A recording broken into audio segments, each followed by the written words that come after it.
बहुत बढ़िया अवसर है। मंत्र न चले नाम चला लो, नाम न चले तो चतुरासी जी गुनगुनाने लगो। बिल्कुल अवसर मत दो, जैसे दुश्मन नीचे गिर पड़ा है, आप ऊपर चढ़े हो, अब उसको ऊपर आने का अवसर मत दो। ऊपर आने का अवसर दिया तो अब आपको ऊपर आने का अवसर दुश्मन नहीं दे पाएगा, ध्यान रखना। एक बार अगर अब मन चढ़ गया आपके ऊपर और मनमानी आचरण करा लिया तो आपको भजन लायक नहीं रखेगा, क्योंकि वो समझ चुका है कि तुम ऐसी जगह पहुंच चुके हो कि अगर अब हम इसको हरा ना पाए तो मुझे जिंदगी भर इसका गुलाम बनना पड़ेगा। मन ने देख लिया है कि अब हम मारे जाएंगे, अब मुझे मरना पड़ेगा, तो वो आखिरी कोशिश करके आपका नाश करेगा। बस आप सावधान हो जाओ। इस समय आपके घुटने उसकी गर्दन के ऊपर है, ऐसा समझो, क्योंकि सदगुरु आश्रय, संत आश्रय, सत्संग, नाम धाम आश्रय। अब वो विचलित हो रहा है, भड़बड़ा रहा है, कोई तो मिले ऐसा, थोड़ा तो हमें जीवन दान दे, क्या विषय भोग, थोड़ा तो मुझे विषय सेवन करने को मिले। चूक कर दी तो फिर गिरा देगा।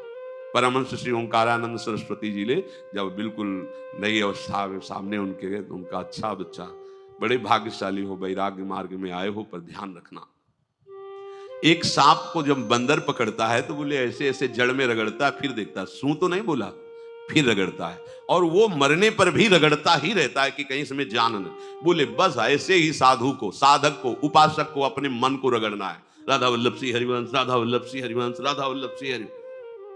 अगर सू बोलने का मतलब अगर थोड़ा भी विषय स्फुरण रह गया तो अभी रगड़ते रहो, राधा वल्लभ सिंह हरिवंश। फिर सच्ची कहते भजन करना नहीं पड़ता, जिसे भजन थोड़ी करना पड़ता है ही नहीं भजन, किसी और कुछ क्या करें, कुछ है ही नहीं यंत्रों में, वो स्फूर्त केवल वही। अब उसको भजन थोड़ी करना है, रह ही नहीं गया कुछ, कुछ करना ही नहीं रह गया है।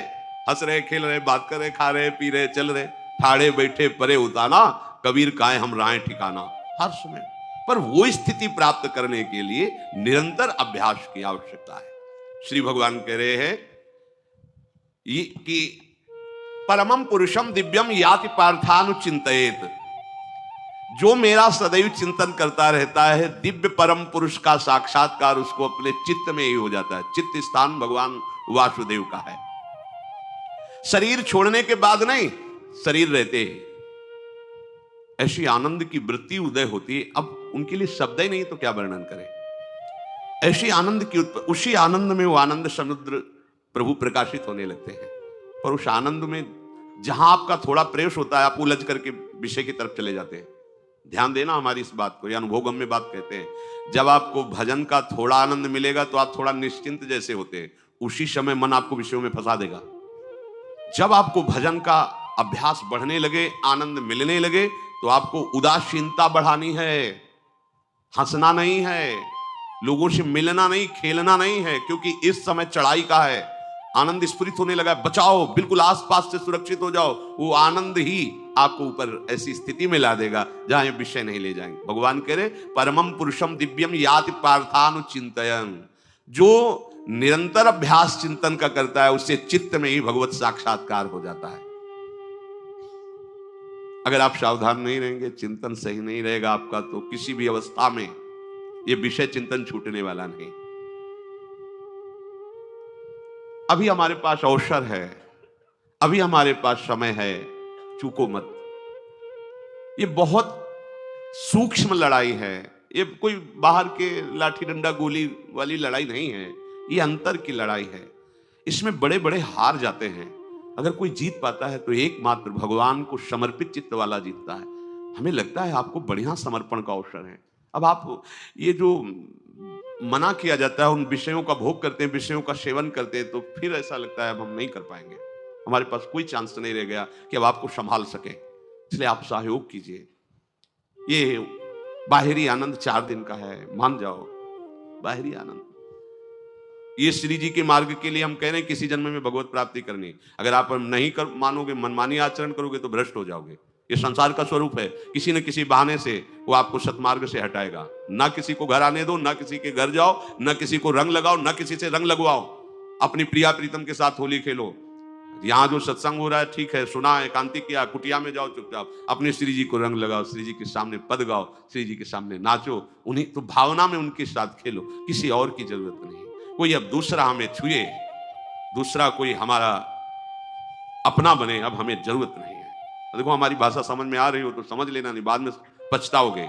किसी को भी अपने साधन कक्ष में प्रवेश मत दो, किसी को अपनी कुटिया में मत आने। अब आप यहाँ गृहस्थ नहीं हो, यहाँ भी रह रहे हो, भले गृहस्थ वेश में रह रहे हो, आप वनवासी हो, आप श्री जी के उपासी हो, कोई व्यवहार की जरूरत नहीं। जब ऐसे रहोगे तो श्री जी आएंगे आपसे खेलने। निष्ठा, हृदय में निष्ठा। अब व्यवहार की गुंजाइश नहीं रह गई, हमारे पास समय नहीं व्यवहार का। हमारी बातें मान लो, पर आप लोग मानते नहीं हो, इसलिए रंग नहीं चढ़ पा रहा। अरे वो बेचैन है आपके साथ खेलने के लिए, उनकी तरफ जब देखो ना तो बेचैन है, पर उनकी तरफ कोई देखना ही नहीं चाहता। वो तो यहीं से फुर्सत नहीं मिलती भोगों से खेलने के लिए, संसार के राग में खेलने के लिए। अरे वो तो लालायित है, वो तो खुशी हो रहे है कि ये हमारा शरणागत हो गया, अभी हमारी सहचरी बनेगा, हमारी सेवा में आएगा। शरणागत होकर के पीठ कर लिया श्री जी की तरफ, मुख कर लिया संसार की तरफ, तो दोनों लाड़िले उदास बैठ जाते हैं। अब क्या करें, ये तो उधर मुख करके जा रहा है, चलो फिर कभी लौटेगा, वो फिर इंतजार कर रहे हैं। विमुख भये निमिषो न अकृपा जब चिते खूब अभ्यास करो नाम जब। कोई होली दिवाली त्योहारी, हमारा सारा त्योहार लाडली लाल से है, इन्हीं के साथ खेलो। देखो तुम्हें बताएं, जो बच्चा बाहर खेलने नहीं जाता तो माता पिता उसके साथ खेलने लगते। कैसे? घुटने के बल चल रहा है तो वो पिता भी घुटने के बल चलेगा उसके साथ साथ। वो तोतली बोलेगा तो वो भी तोतली बोलेगा। देखा है कभी ऐसा? ऐसा कर तो ये हमारे स्वामी भी जब देखेंगे कि अरे ये तो किसी से राजी नहीं है, केवल हमसे खेलना चाहता है, इनके लाने का एक ही उपाय है, ध्यान रखना, अनन्य व्रत नहीं चाहिए हमें। और जैसे कल आप सुन रहे थे, पपीहा बन के रहू रे, बस यही चातक व्रत नहीं, हमें नहीं चाहिए। अगर हमारे रंग पड़ेगा तो लाडली लाल का पड़ेगा, हम खेलेंगे तो लाडली लाल के साथ खेलेंगे, नहीं तो अब आजीवन नहीं खेलेंगे, आजीवन नहीं खेलेंगे। अगर हम पाएंगे तो इनकी जूठन पाएंगे, नहीं तो प्राण त्याग देंगे। जिएंगे तो वृंदावन में जिएंगे, नहीं जीवन। ये व्रत चाहिए। काहे को व्यर्थ समय नष्ट कर रहे हो? धारण करो अनन्य निष्ठा का व्रत। इनको अपनी तरफ आकर्षित करने के लिए अनन्यता ही व्रत है। रसना कटो जो अन रटो, निरखियन फुटो नयन, श्रवण फुटो जो अन सुनो श्री राधा जसमैन। कोई भी सत्संगी कोई व्यसन न करे, अन्य किसी से संपर्क न करे, खूब पद गाओ, खूब नाचो, अपना दरवाजा कुटिया का बंद करके खूब रो, नाचो, खेलो, कूदो, उन्हीं से वो खेलने लगेंगे। उनको चैन नहीं है आपके सिवा, आप चैन से रह रहे हो। हमारे प्रिया प्रीतम आपका इंतजार कर रहे हैं, तभी आप पर हेतु की कृपा की। ये बात अंदर की समझो, प्रिया प्रीतम अंदर से आपको बहुत प्यार करते हैं, पर हम देखते हैं कि आप प्रिया प्रीतम से प्यार नहीं करते। आप संसार की तरफ बढ़ते जा रहे हो, हाथ फैला खड़े, मेरी तरफ आ जा। ये हमारे भगवान नहीं है, ये हमारे लाडली लाल है। हम इनको भगवान नहीं, ये तो प्रेम के खिलौना दो खेलत है, प्रेम खेल। हमारे रसिकों ने इनको भगवान नहीं माना। अगर कोई संकट आया तो अपने आंचल में छुपा के इनको लेके भागे। ये नहीं सोचा कि अखिल लोक ब्रह्मांडों का ईश्वर, इसको छुपा के भागने की क्या जरूरत है। चाहे बिहारी जी को, चाहे राधा वल्लभ लाल को, जब कभी कोई ऐसा भय आया है तो ऐसा नहीं सोचा कि भगवान रक्षा करेंगे, नहीं, इनकी रक्षा हमें करनी है। इनको छुपा करके, कभी काम वन में राधा वल्लभ लाल को, कभी बिहार वन में से बिहारी जी महाराज, छुपा छुपा के अपने अपने ठाकुरों। तो हमारे लाडले हैं, प्यारे हैं, इन्हीं के साथ खेलना है, इन्हीं में रहना है, अब इन्हीं के पास रहना है, इन्हीं में रहना है। दो बात ध्यान रखो, इन्हीं के पास रहना है, इन्हीं में रहना है, बस। अब यही हम नहीं कर पाते, वही जो शुरुआत सत्संग में की थी, सबकी ममता ताग बटोरी, मम पद मन। ये भारी बात है, भारी बात है। जितनी जल्दी आप उदास हो जाओ संसार से, उतनी जल्दी मुस्कुराहट आ जाएगी प्रिया प्रीतम के मुख में आपके लिए। आप जब मुस्कुरा रहे हो उधर, तो वो उदास बैठे कि हमारी तरफ क्यों नहीं देख रहा। अब हमें अपने प्यारे को उदास नहीं करना, प्यारे को मुस्कुराहट से युक्त करना है। क्या हम उदास हो जाए, ताते मौन रहे वो उचित है।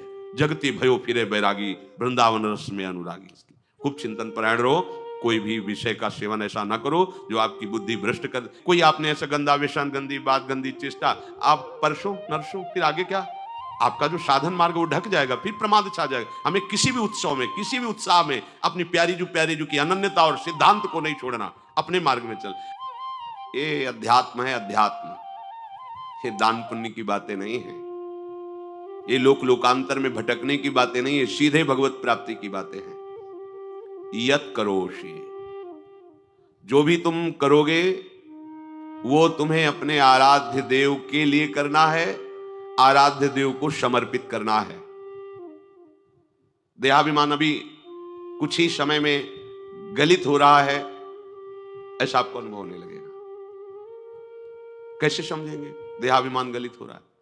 जब आपका अपमान हो और आपको कोई फर्क ना पड़े, आपका सम्मान हो, आपको कोई हर्ष नहीं हुआ, बड़ा लाभ हो गया, कोई सुख नहीं हुआ, बड़ी हानि हो गई, कोई दुख नहीं हुआ। शरीर स्वस्थ है, कोई हर्ष का विषय नहीं, शरीर अस्वस्थ है, कोई शोक का विषय नहीं। यह है देहाभिमान गलित होने का स्वरूप। यत करोषि, तो जो भी हम करें, पापाचरण भी करें तो श्री भगवान को अर्पित कर दे। बोले नहीं, तस्मात् शास्त्रम प्रमाणम ते कार्याकार्यो व्यवस्थितो। जो तुम्हें करना है उसमें प्रमाणित कार्य करने हैं शास्त्र के अनुसार। यत करोषि, अब जो भी करोगे शास्त्र सम्मत करोगे और प्रभु को समर्पित करोगे, देहाभिमान बहुत जल्दी गलित हो जाएगा। यदश्नाशि अशन भोजन, जो भी पाओगे पहले प्रभु को भोग लगाओगे, देहाभिमान गलित हो जाएगा। मान लो मेरी बात, ये सब 4 दिन के उत्सव, 4 दिन की चांदनी है। शोक समाज पूरा तैयार हो रहा है हमारे ऊपर आक्रमण करने के लिए। तुम्हें क्या पता, शोक का अंधेरा छाने के पहले ही व्यवस्थित जहां पहुंचना है वहां पहुंच जाओ, फिर अंधेरा छा जाएगा, कोई फर्क नहीं पड़ेगा। अभी आप यात्रा ही नहीं प्रारंभ किए हैं और अंधेरा आ गया तो मार्ग ढक जाएगा और जीवन व्यर्थ चला जाएगा। कुछ भी मत खाओ। कैसी धूर्तता हमारी बुद्धि में बैठी है। रसेंद्री की तृप्ति के लिए हम गुरुजनों की आज्ञा को रौंद करके चंद विषयों का सेवन करते हैं। धिक्कार है जीवन को। यदि आज्ञा उल्लंघन करके अमृत भी पीने को मिले तो विष हो जाएगा, ध्यान रखना। इंद्रियों की चाटुकारिता करते हद हो गई। अरे संसारी पुरुष में ऐसा देखे तो चलो, लेकिन जो भगवत मार्ग के पथिक, धिक्कार तुम्हारे जीवन को। प्रियाजू को बिना भोग लगाए अर्पित किए तुम पाने के लिए उत्साहित कैसे हो रहे हो। जिन वस्तुओं को निषेध किया गया है उनकी तरफ स्वप्न में भी अगर गति हो तो जलन होनी चाहिए कि स्वप्न में भी हमने कैसे स्वीकार कर लिया। कभी कभी ऐसा लगता है कि भगवत प्राप्ति बहुत कठिन है, ये समझने वाले नहीं। मेढक को तौलने का अगर हमें आदेश मिले तो तौलना बहुत कठिन है। 5 रखो, 2 उधर चिटक के चले गए, उनको घसीटो तो 3 पहले वाले फिर उतर के चले, ऐसे है। सावधान हो जाओ। ये आज्ञा का उल्लंघन तुम्हारे लिए नारकी गति का काम करेगा। अगर आज्ञा है कि अमृत नहीं पीना तो मत पीना, नहीं वो विष हो जाएगा। और अगर आज्ञा है विष पी लीजिए तो गरल सुधा रिपु करहि मिताई, गोपद सिंधु अनल सितलाई, वो विष अमृत हो जाएगा। तुम्हारा शत्रु तुम्हारा मित्र हो जाएगा। ये भाव समुद्र गाय के खुर के गड्ढे के समान हो जाएगा। आज्ञा पालन बहुत बड़ी सिद्धि है। ये मूढ़ता का त्याग कीजिए। आप जानते हो, जानते नहीं है, नहीं, तुम नहीं जानते हो, तुम्हें वो जान रहे हैं। अगर तुम अपना आनंद चाहते हो, सुख चाहते हो तो आज्ञा पालन करो, इसी से देहाभिमान गलित होगा। तुम्हारी एक एक वृत्ति उस सर्वात्मा प्रभु बैठे देख रहा है और उन्हीं के रिझाने के लिए तो तुम्हें मानव देह मिली, भगवत मार्ग मिला। ये ध्यान रखो, एक बार भी बिना भोग अर्पित किए हुए जो पाओगे वही तुम्हारी बुद्धि भ्रष्ट कर देगा। देख लो आंख खोल के कैसे बुद्धि भ्रष्ट होती है। वो अपने आराध्य देव इष्ट देव की ही निंदा करने लगता है, आराध्य देव इष्ट देव के विपरीत चलने लगता है। ये बुद्धि गिरी मतलब सर्वनाश। जो शास्त्र में कहा गया है, कामा संजायते क्रोधा क्रोधा स्मृति विभ्रमा स्मृति भ्रंशात बुद्धिनाशो, बुद्धिनाश को ही कहा गया प्रणश्यति, नष्ट हो गया, वो किसी काम का नहीं। यत करोषि, जो भी कर रहे हो वो प्रभु के लिए हो और प्रभु को अर्पित करो। यदश्नाश, जो भी असन भोजन करते हो, जो भी तुम्हारी जिह्वा में जाए, अगर तुम इसी जन्म में भगवत प्राप्ति करना चाहते हो तो बिना भोग लगाए मत पाना, मान लीजिए। फिर कह रहे यज्जुहोषि, जो भी तुम हवन का तात्पर्य होता है भागवतिक कार्य करते हो वो प्रभु को अर्पित कर दो, बड़ा सुख मिलेगा। जो तुम ददाशी, किसी को भी कुछ भी देते हो प्रभु को दे दीजिए। देने के पहले उसमें भाव कीजिए राधा वल्लभ लाल इसके हृदय मंदिर में बैठे हैं। अब भोजन जल वस्त्र जो भी आपको उसको दिया तो उस व्यक्ति को नहीं दिया, सीधे ठाकुर जी को दिया, राधा वल्लभ लाल को दिया। यत तपस्यासी, जो भी तुम तपस्या कर रहे हो, काम वेग को सह रहे हो, क्रोध को सह रहे हो, गर्मी सर्दी सह रहे हो, अनुकूलता प्रतिकूलता सह रहे हो, ये भी प्रभु को अर्पित कर दो। भगवान आदेश कह रहे हैं तत्कुरुष्व मदर्पणम, ये सब मेरे को अर्पित करने का मतलब मेरी पूर्ति नहीं हो जाएगी, तेरी पूर्ति हो जाएगी। भला ये सब नदियां समुद्र में गिरना बंद कर दे तो समुद्र घट जाएगा क्या? यद्यपि समुद्र प्राकृतिक है, चिदानंद नहीं, भगवान तो चिदानंद समुद्र है। कोई भी नदी चाहे बाढ़ युक्त जाके गिरे या गिरना बंद कर, समुद्र में कोई फर्क नहीं पड़ता। इसीलिए सेवक जी ने कहा है, मांगो मन मनुष्य दासी अपनी कर, पूर्ण काम सदा हृदय। हे पूर्ण काम प्रभु, यद्यपि आपको मेरी जरूरत नहीं है, पर मैं अपने लिए मांग रहा हूं कि अपनी दासी बना लीजिए। मद भक्तो मईश्वरे सर्वज्ञे परम गुरु वासुदेवे समर्पित सर्वात्म भावः, यत् पश्यति शृणोति स्पृशति वा सर्वमेव भगवान वासुदेवः, इत्येवं गृहाविष्ट बुद्धिर मद भक्तः शन एतत् यथोक्तम सम्यक दर्शनम विज्ञाय मद भावाय मम भावो मद भावः परमात्म भावस्तस्मै परमात्म भावो योपपद्यते युज्यते घटते मोक्षम गच्छति। वेद कहता है, भगवान की वाणी, मद भक्तो, जो मेरा भक्त हो गया है। अभी हम देह भक्त हैं, भोगों के भक्त हैं, विषयों के भक्त हैं, काम क्रोध लोभ मोह जब जो चाहता है हमें परास्त कर देता है। लेकिन जो मद भक्तो हो गया उसको नहीं। बाहरी वेश परिवर्तन से मद भक्तो नहीं होता। कभी कभी हंसी आती है कि अमृत कुंड को छोड़ करके मल कुंड का स्वाद लेने के लिए कितना लालायित है जीव, कैसी मंद बुद्धि। मतलब एकदम लगता है कि वाह प्रभु आपकी है विचित्र माया है। ये इधर कूदे तो अमृत कुंड है, इधर कूद रहा है मल कुंड है।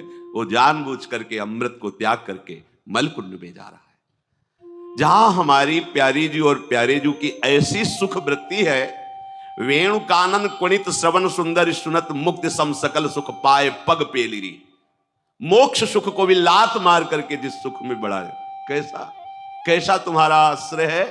हमारे युगल सरकार का ऐसा सुख है कि मोक्ष सुख थूक देने योग्य हो जाता है, और आप युगल सरकार को एक तुच्छ विषय के लिए छोड़ देते हैं। कैसे भक्त हो तुम, कैसे हो तुम? खुद प्रश्न करके देखो। कभी तुम्हें अपने ऊपर धिक्कार नहीं आता? अपने को बहुत चतुर समझते हो, अपने को बहुत प्रवीण समझते हो कि कोई नहीं जानता हम क्या खाते हैं, कोई नहीं जानता हम कहां जाते हैं, कोई नहीं जानता हम कैसे खिलाड़ी हैं कि खेल रहे हैं। अरे पागल, तू कैसा खेल रहा है। ये जगन नाटक वैभवा, वो बैठे हुए डायरेक्टर सब कुछ देख रहा है और तुम्हारी कहानी लिख रहा है।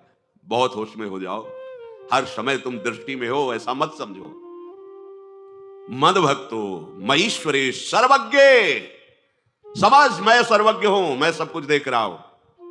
परम गुरु, मैं गुरुओं का भी गुरु, परम गुरु हूं। भगवान बोल रहे वो है, वही परम गुरु है, क्योंकि गुरु शब्द ही उन्हीं के आगे है, दूसरा कोई नहीं, कोई है ही नहीं दूसरा, दूसरों ना कोई, वही परम गुरु है, क्योंकि उनके सिवा कोई है नहीं, वही है परम गुरु।